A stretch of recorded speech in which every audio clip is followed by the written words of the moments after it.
Ricardo Mendoza se levantaba cada día antes del sol, cuando el cielo sobre Tlalnepantla, en el Estado de México, aún era un lienzo oscuro salpicado de estrellas tímidas que luchaban contra la incipiente luz de los faroles urbanos y el resplandor difuso de la Ciudad de México a la distancia. El aroma a café de olla recién molido y a pan dulce, a veces conchas, a veces un bolillo con nata, que su esposa Elena preparaba con devoción, era su primer consuelo. En el pequeño departamento de 2 habitaciones, apenas suficiente para él, Elena y sus 2 hijos, Sofía, de 8 años y con una imaginación desbordante, y el pequeño Marco, de 5, un torbellino de energía y preguntas. Cada rincón estaba impregnado de los sueños y las luchas de una familia mexicana trabajadora. La televisión vieja, que solo sintonizaba algunos canales abiertos, era el centro de entretenimiento, y el radio de transistores, la compañía constante de Elena mientras cosía. Su rutina era inalterable, una danza matutina que comenzaba a las 5:30 de la mañana. Un café rápido para espabilar el cuerpo, un beso furtivo a sus hijos que dormitaban plácidamente, otro más profundo a Elena, una promesa silenciosa de un día más de esfuerzo compartido, y luego a la calle. El rugido lejano del tráfico de la Ciudad de México ya se hacía sentir, un preludio a la batalla diaria por sobrevivir en el caos ordenado de la metrópoli. Abordaba el microbús atestado, sintiendo el vaivén del transporte público que lo llevaba por avenidas bulliciosas y colonias llenas de vida, observando el mosaico de rostros cansados y esperanzados que compartían su destino. Su viaje lo llevaba a Maquilados del Valle, una planta de inyección de plásticos ubicada en la zona industrial de Naucalpan, donde llevaba casi 15 años dejando el alma y forjando su reputación. Ricardo no era un simple operario, era el jefe de mantenimiento, el doctor de las máquinas, como le decían con respeto sus compañeros. Su equipo, formado por 5 hombres y 2 mujeres, lo consideraba un líder justo y un maestro. Había una Krauss-Maffei, una prensa de inyección alemana de titanio de unas 10 toneladas de peso, una bestia mecánica de color gris oscuro que pocos entendían en su complejidad. Para los demás era una mole de metal y circuitos temperamental y antigua. Para Ricardo era casi una criatura viva con su propio pulso, sus caprichos, sus susurros mecánicos que solo él descifraba. La había visto funcionar desde que llegó a la planta, cuando era apenas un joven técnico, y conocía cada tuerca, cada válvula, cada cableado de su complejo sistema hidráulico y electrónico. Había pasado incontables horas desarmándola, reparando sus fallas, y la había visto producir millones de piezas sin descanso. Su habilidad no solo mantenía la producción de la línea A, la más crítica, sino que también era un pilar de estabilidad para su equipo, hombres y mujeres que confiaban ciegamente en su juicio y experiencia. En 2008, el año en que inicia esta historia, Ricardo tenía 37 años y sentía que su vida, aunque modesta, tenía un propósito claro. En casa, Ricardo y Elena soñaban en voz baja, al calor de la estufa o en el silencio de la noche. Querían comprar un terrenito en las afueras, tal vez en algún pueblo del Estado de México, lejos del bullicio y la contaminación de la ciudad, para que los niños crecieran con espacio, con un pedazo de tierra que pudieran llamar suyo. Tal vez un día, Sofía y Marco podrían ir a una escuela privada, tener más oportunidades de las que ellos tuvieron, no solo en la educación, sino en la vida. Eran sueños modestos, sí, pero forjados con el sudor de su frente, la honestidad de su trabajo y el amor inquebrantable que los unía. Ricardo sentía un profundo orgullo por su trabajo, por ser el sustento de su familia, por ser un hombre de palabra y de acción, de esos que cumplen lo que prometen. Pero el viento de la fortuna, a veces, trae consigo nubarrones grises y en ocasiones tormentas devastadoras. La llegada de Gerardo Montes, un hombre de 42 años con un MBA recién obtenido de una universidad privada de renombre, lo cambió todo. Gerardo llegó a Maquilados del Valle en el otoño de 2009, en plena resaca de la crisis económica mundial, con la misión de modernizar, optimizar y, sobre todo, reducir costos de la producción. Para él, los viejos métodos, la experiencia acumulada de hombres como Ricardo, eran reliquias de un pasado ineficiente, un lastre para la visión de futuro de la empresa. Su arrogancia era palpable, su trato, distante y despectivo, siempre con un aire de superioridad que irritaba a los empleados. Hablaba de tablas de Excel, de indicadores KPI y de métricas de rendimiento, mientras Ricardo hablaba de la integridad de los metales, del sonido particular de un motor bien lubricado y del olor a aceite quemado que anunciaba un problema inminente. Gerardo implementó recortes drásticos y sin miramientos. El presupuesto de mantenimiento preventivo fue el primero en caer, argumentando que era un gasto innecesario para máquinas tan viejas. Varios de los hombres del equipo de Ricardo, veteranos con 15 o 20 años de servicio, fueron despedidos sin contemplaciones, con la promesa de una liquidación miserable, reemplazados por jóvenes sin experiencia, más baratos y, para Gerardo, más fáciles de controlar y moldear a su nueva visión. Ricardo intentó advertir a Gerardo sobre la Krauss-Maffei, explicando que era una máquina particular, que requería un tipo específico de mantenimiento, piezas originales difíciles de conseguir y un cuidado casi artesanal, una especie de ritual mecánico que solo los años de experiencia podían enseñar. Ingeniero Montes, esa máquina es el corazón de la línea A. Sus sellos hidráulicos, por ejemplo, son de una aleación especial y el sistema de enfriamiento necesita una calibración constante y muy fina. No podemos improvisar con ella o el daño será catastrófico, le dijo Ricardo con su voz pausada pero firme, un día en el que el aroma a plástico caliente y aceite mecánico se mezclaba con la tensión del ambiente. Gerardo lo miró por encima de sus gafas de marca con una sonrisa burlona y condescendiente. Mendoza, su resistencia al cambio es patética. Cree que no sé lo que hago. Esas máquinas viejas son un lastre para cualquier empresa moderna. Lo que usted llama experiencia, yo lo llamo obsolescencia. Su visión es limitada, anclada en el pasado. No sea un estorbo, concéntrese en lo poco que le queda de trabajo y deje que los que sí sabemos cómo manejar una empresa en el siglo XXI, hagamos el nuestro. Sus conocimientos son una barrera para el progreso. Ricardo apretó los puños, sintiendo la rabia subir por su garganta, pero tragó el orgullo. Pensó en Elena, en Sofía, en Marco. No podía arriesgar su empleo, su única fuente de sustento. Las semanas se convirtieron en meses y el año 2010 trajo consigo una sensación de inquietud. La planta se transformaba en un polvorín a punto de estallar. Los nuevos operadores, mal capacitados, cometían errores frecuentes. Las máquinas, desatendidas en su mantenimiento, fallaban con más frecuencia, produciendo mermas y cuellos de botella. El ambiente de trabajo, antes de camaradería y risas, se volvió tenso, silencioso, lleno de miedo y resentimiento. Ricardo veía con dolor cómo el fruto de tantos años de trabajo, su segundo hogar, se desmoronaba lentamente bajo las decisiones caprichosas de un hombre sin visión práctica. Un martes por la mañana, justo al inicio de un turno de producción de gran volumen, la tragedia se cernió sobre Maquilados del Valle. La Krauss-Maffei, la criatura que Ricardo conocía tan bien, se detuvo abruptamente en medio de una corrida de producción crucial para el cliente más importante de la planta, una multinacional de bebidas. Un ruido metálico desgarrador, como un hueso que se rompe, seguido de un chorro de aceite hidráulico hirviente que salpicó el suelo y una columna de humo denso y acre que se elevó hacia el techo de la nave industrial. Luego, un silencio sepulcral que resonó en toda la fábrica, solo interrumpido por el goteo constante del aceite. Miles de piezas defectuosas esparcidas por el suelo, un contrato de millones de dólares en peligro, pérdidas millonarias en material y tiempo. Gerardo Montes, con el rostro desencajado por el pánico y la inminencia del desastre, convocó una reunión de emergencia en la sala de juntas. El ambiente era denso, cargado de electricidad. Todos los ojos estaban puestos en él, esperando su veredicto, su solución milagrosa. Gerardo se levantó de su silla giratoria, recorrió la sala con la mirada fría y calculadora y se detuvo, clavando sus ojos furiosos en Ricardo, que se había presentado ante la emergencia. Mendoza, tronó su voz resonando en el silencio opresivo. Su departamento es un desastre. Siempre con sus cuentos de máquinas viejas, sus advertencias infundadas, su negativa a aceptar el progreso.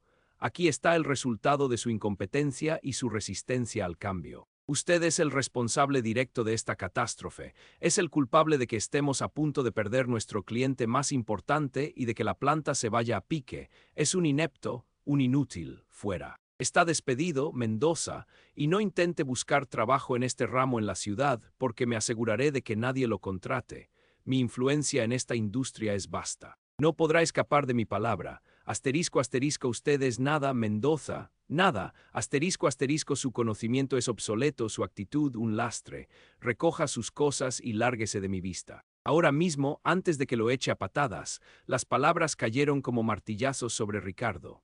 La humillación pública, el desprecio en los ojos de Gerardo, el silencio cómplice de algunos y la tristeza impotente de otros lo aplastaron. Sus compañeros bajaron la mirada, incapaces de sostener la suya, sintiendo la injusticia pero sin poder hacer nada. Ricardo sintió un nudo en el estómago, un ardor en los ojos que se esforzó por contener. Su mundo, cimentado en el trabajo duro, la honestidad y el respeto por su oficio, se derrumbaba en un instante, en un eco cruel. Caminó por los pasillos que conocía como la palma de su mano, el sonido de sus pasos solitarios resonando en la inmensa nave, recogiendo sus pocas pertenencias de su casillero. Una foto descolorida de Elena y los niños, una taza con el logo de la empresa y una vieja navaja multiusos que le había acompañado por años. Cada paso era una puñalada. El sol de la mañana, que antes anunciaba un nuevo día de trabajo y esperanza, ahora le parecía burlón. El camino de regreso a casa fue un calvario. El microbús se sentía más opresivo que nunca, cada vibración y cada rostro ajeno intensificando su agonía. Las palabras de Gerardo resonaban en su cabeza una y otra vez, con la crueldad de una letanía. Usted es nada, Mendoza, nada. Era verdad, había dedicado los mejores años de su vida, su talento, su esfuerzo a ser nada. La pregunta lo carcomía. Al llegar al departamento, Elena notó su rostro antes de que dijera una palabra. Sus ojos, normalmente llenos de una chispa discreta y un amor incondicional, estaban vacíos, opacos. Ricardo, mi amor, ¿qué pasó?, le preguntó con voz suave, el instinto de esposa alertándola de la tragedia. Con un nudo en la garganta que apenas le permitía respirar, Ricardo le contó todo, las palabras hirientes, el despido, la amenaza explícita. Elena lo abrazó con fuerza, sus lágrimas, calientes y saladas, mojando la camisa de él. No te preocupes, mi amor, juntos saldremos de esto. Tú eres el hombre más capaz que conozco. No eres nada. Eres mi todo y eres el papá más valiente y trabajador para nuestros hijos. No permitas que un patán te defina. Sus palabras, dichas con convicción, fueron el primer bálsamo para su herida abierta. Los días que siguieron fueron una pesadilla. Ricardo se sumergió en una depresión profunda. Las noches eran largas, interminables, llenas de insomnio, su mente en un torbellino de reproches y dudas. Se sentía avergonzado, un fracasado ante su familia. Los niños, Sofía y Marco, sentían la tensión en el aire, preguntaban con inocencia por qué papá no iba a trabajar. La situación económica se volvió precaria.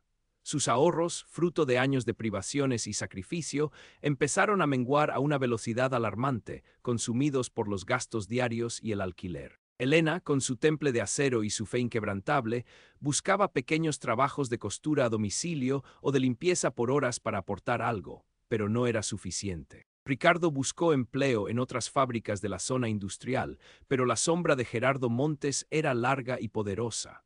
En una industria donde todos se conocían, las puertas se cerraban antes de que él pudiera siquiera abrir la boca. Los pocos ofrecimientos eran para trabajos de obreros sin cualificación, o con salarios irrisorios que no cubrían ni los gastos básicos de su familia. Tuvo que vender el viejo televisor, luego el modesto estéreo y hasta algunos muebles heredados.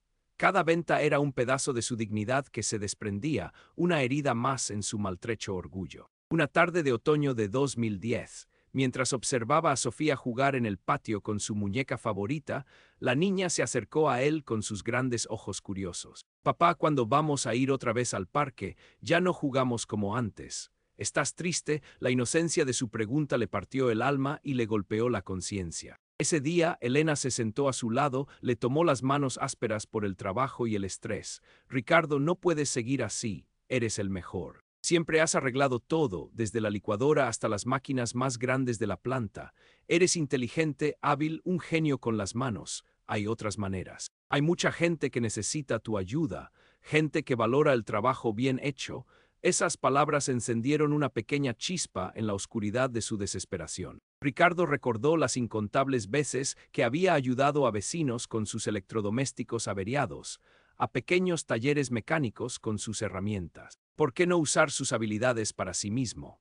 Con un pequeño préstamo de su cuñado, Jorge, el único que creyó en él ciegamente y le extendió la mano, Ricardo transformó el pequeño patio trasero de su departamento en un modesto taller. Compró unas pocas herramientas básicas en el tianguis, una mesa de trabajo robusta que él mismo fabricó con madera reciclada.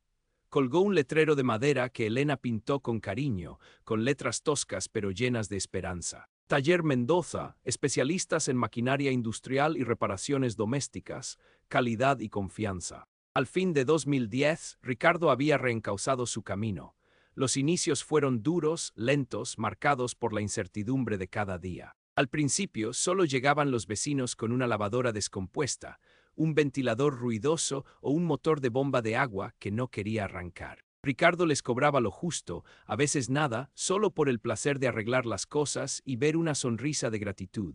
Su reputación de hombre honrado, hábil y confiable empezó a extenderse por la colonia. Luego, un día, llegó el dueño de una pequeña fábrica de envases plásticos en la misma zona industrial de Naucalpan, un hombre que había sido cliente de Maquilados del Valle y que conocía la fama de Ricardo. Su máquina de termoformado estaba fallando continuamente y nadie conseguía arreglarla de forma definitiva. Ricardo fue, la diagnosticó con precisión, consiguió una pieza que se creía imposible de encontrar en el mercado, gracias a un viejo contacto que había cultivado por años, la adaptó con maestría, y en 2 días la máquina estaba funcionando mejor que nunca, con una eficiencia renovada. El boca a boca es poderoso en México, una red de confianza que se teje con años de buenas acciones. Pronto, otros pequeños empresarios, hartos de los altos precios, la burocracia y la poca eficiencia de los grandes talleres de servicio, empezaron a buscar a Ricardo. Él no tenía la pompa de una gran empresa, ni un edificio de oficinas, pero tenía su conocimiento profundo, su experiencia invaluable y su dedicación incansable. Se mantenía al día, invirtiendo sus pocas ganancias en manuales técnicos, revistas especializadas, buscando soluciones en los incipientes foros de Internet y grupos de técnicos, aprendiendo sobre los nuevos modelos de máquinas mientras recordaba con cariño las particularidades de las viejas. Era honesto con sus clientes, explicaba el problema con claridad, las opciones de reparación, los costos, siempre transparente. Su pequeño taller empezó a prosperar de manera constante durante el 2011. Elena llevaba la contabilidad, Sofía ayudaba a limpiar las piezas pequeñas después de la escuela, y Marco, fascinado, observaba a su papá hacer magia con las máquinas, con los ojos bien abiertos y llenos de admiración. La risa y la esperanza volvieron a casa de los Mendoza. Mientras Ricardo reconstruía su vida pieza a pieza, Maquilados del Valle se desmoronaba lentamente bajo la dirección ineficaz de Gerardo Montes. Los recortes inteligentes habían llevado a una calidad de producción deficiente. La maquinaria, mal mantenida y operada por personal inexperto, fallaba con una regularidad alarmante. La Krauss-Maffei, que había sido el detonante de la crisis de Ricardo, se convirtió en una pesadilla recurrente para Gerardo y sus nuevos expertos. Estos, sin el conocimiento profundo de Ricardo, ofrecían soluciones temporales, parches que no atacaban la raíz del problema, esa que Ricardo había detectado años antes en el sistema hidráulico y los sellos de aleación específica. La fuga constante de personal experimentado, harto de los malos tratos de Gerardo y la ineptitud general, exacerbó la situación. La planta estaba perdiendo clientes importantes, acumulando multas por retrasos en las entregas y entregando productos de calidad inferior que dañaban la reputación de la empresa. El nombre de Maquilados del Valle se estaba manchando irremediablemente. La gerencia corporativa en Monterrey, alertada por las constantes pérdidas económicas que ascendían a millones y los reportes negativos de los clientes insatisfechos, envió al ingeniero Roberto Robles en el verano de 2012. Robles era un veterano de la industria con reputación de bombero corporativo, de aquellos que apagan los incendios más grandes y complejos. Era un hombre pragmático, que confiaba en los datos y los números, pero también en la intuición y la experiencia de campo. Llegó a Maquilados del Valle y rápidamente identificó el epicentro del problema. La línea y la dichosa Krauss-Maffei, que ahora estaba completamente parada, una vez más, amenazando con la pérdida definitiva de un contrato multimillonario con la multinacional de bebidas, el cliente que representaba el 40% de los ingresos de la planta. Robles investigó a fondo. Habló con los pocos empleados antiguos que quedaban, quienes, temerosos al principio, se atrevieron a contarle la historia de la salida injusta de Ricardo Mendoza y la arrogancia de Gerardo Montes. Un viejo supervisor de línea, que había visto el ascenso y la caída de muchos directivos, se atrevió a mencionar a Ricardo con un brillo de esperanza en los ojos. Ingeniero, el único que de verdad conocía esa máquina, que la sentía como si fuera suya, era Ricardo Mendoza. El ingeniero Montes lo despidió de la peor manera, dijo que era nada. Pero él, con sus manos, la dejaba funcionando siempre. Era magia. Robles, intrigado y desesperado, preguntó por Ricardo. Dicen que puso un tallercito por aquí cerca y le está yendo muy bien. Es un mago de verdad. Desesperado y con el tiempo agotándose para salvar el contrato, el ingeniero Robles decidió ignorar el protocolo corporativo y las animosidades del pasado. Buscó la dirección de Taller Mendoza y una tarde se presentó discretamente en su humilde establecimiento.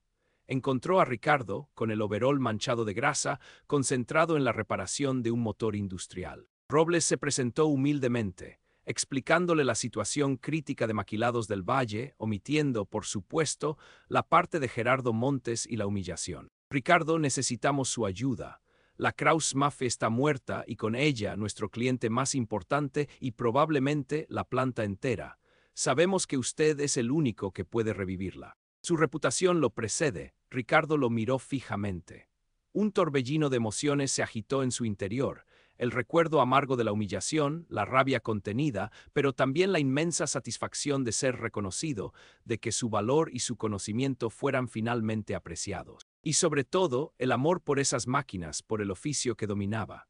Ingeniero Robles, dijo Ricardo con voz tranquila y firme, la confianza de quien sabe su verdadero valor, iré a Maquilados del Valle, pero no como un empleado. Iré como un consultor externo, con mis propios términos y mi propio equipo, si lo necesito, y mi tarifa será considerable. Es lo que vale mi experiencia, ¿no cree? La urgencia y la especificidad del trabajo también tienen un precio. Robles, sin dudarlo, consciente de lo que estaba en juego, aceptó. Días después, Ricardo Mendoza, ahora ataviado con un overol impecable y su caja de herramientas personal, llegó a Maquilados del Valle. Pero no por la entrada de empleados, sino por la principal, donde fue recibido por el ingeniero Robles con una deferencia que no había experimentado en años. Ricardo caminó por los pasillos, los mismos que un año y medio antes había recorrido con la cabeza gacha, sintiendo el peso de la vergüenza y el fracaso. Esta vez caminaba con la frente en alto, con la seguridad inquebrantable de quien sabe su valor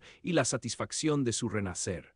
Al pasar por la oficina de Gerardo Montes, Ricardo vio al gerente a través del cristal. Gerardo lo miró y su rostro palideció, sus ojos se abrieron desmesuradamente y su mandíbula cayó hasta el pecho. El shock era evidente, mezclado con un temor que Ricardo no había visto en él antes, una derrota que se reflejaba en su mirada. Ricardo no se detuvo, no le dedicó una sola palabra, ni siquiera una mirada prolongada. Entró a la nave, fue directo a la Krauss-Maffei, ahora un armatoste oxidado, silencioso y cubierto de una capa de polvo que delataba su inactividad. Con su equipo de apoyo, dos antiguos compañeros suyos, el mecánico Luis y la electricista Carmen, a quienes había contratado en su taller, Ricardo se sumergió en el diagnóstico. Las soluciones temporales de Gerardo habían sido, tal como esperaba, superficiales y erróneas. Ricardo identificó el problema real, una falla múltiple en el sistema de presión hidráulica, agravada por el uso de sellos de baja calidad y la falta de calibración del sistema de enfriamiento. Ordenó las piezas exactas, algunas las mandó a fabricar a un tornero de confianza que conocía de toda la vida. Otras las consiguió con un proveedor especializado que conocía desde hace años y que Gerardo había descartado por ser demasiado caros. Supervisó la reparación con la precisión de un cirujano experto. En menos de una semana, la Krauss-Maffei rugía de nuevo, funcionando con una eficiencia que no tenía desde hacía años. La producción se reanudó sin problemas, el contrato multimillonario se salvó en el último minuto. El informe detallado del ingeniero Robles a la gerencia corporativa de Maquilados del Valle fue devastador para Gerardo Montes. Detallaba las inmensas pérdidas económicas ocasionadas por su mala gestión, el despido injustificado de personal clave, la desatención flagrante a las advertencias de Ricardo, y el coste exorbitante de la intervención final de un consultor externo para salvar la planta del colapso total. La conclusión era irrefutable. Gerardo Montes había sido un desastre, un elemento corrosivo para la empresa.